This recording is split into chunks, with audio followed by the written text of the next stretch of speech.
আর একটা রেসিপি নিয়ে তোমাদের সামনে চলে আসলাম আমি। দেখো, এদিকে সব রকমের সবজি দিয়ে একটা তরকারি করব।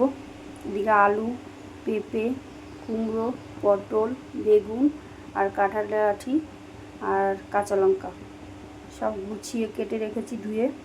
এদিকে আমি কড়াইটা বসিয়ে দিয়েছি, কড়াইটা গরম হয়ে গেছে। এবার তেল দিয়ে দেবো কড়াইতে। তেলটা গরম হয়ে গেছে, এবার বড়িগুলো ভেজে নেবো।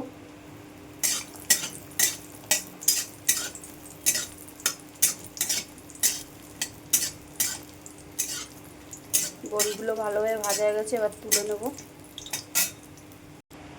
আর একটু পাঁচফোড়ন দিয়ে দিলাম, আদা কুচি দিয়ে দিলাম তেলের মধ্যে। এবার সমস্ত সবজিগুলো দিয়ে দিচ্ছি।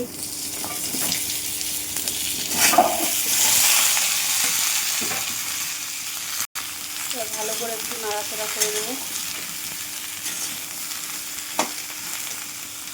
এদিকে আমি লঙ্কা, হলুদ, ধনে গুঁড়ো, জিরে গুঁড়ো আর একটু কাশ্মীরি লঙ্কার গুঁড়ো দিয়ে দিলাম। সবজিটা ভালো করে ভেজে নেব।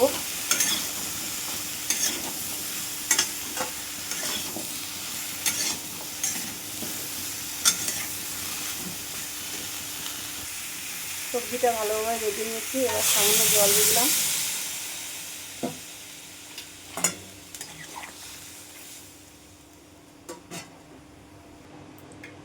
এবার 15 মিনিটের মতো ঢেকে দেবো সবজিটা। এবার আমি ঢাকনাটা তুলে নিলাম।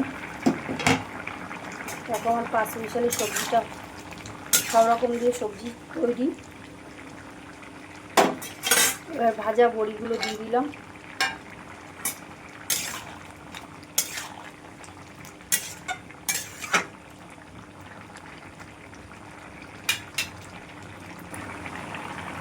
এবার ধনেপাতা কুচি দিয়ে দিলাম। এবার একটু ফুটিয়ে নামিয়ে দেবো তরকারিটা। আমার রেসিপি তোমাদের যদি ভালো লাগে তাহলে আমাকে একটু লাইক কমেন্ট করে পাশে থেকো।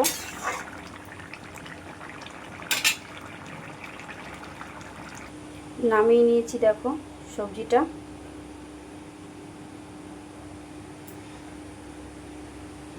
আবার কোনো রেসিপি নিয়ে তোমাদের সামনে হাজির হব। এটুকুই আমার রেসিপি।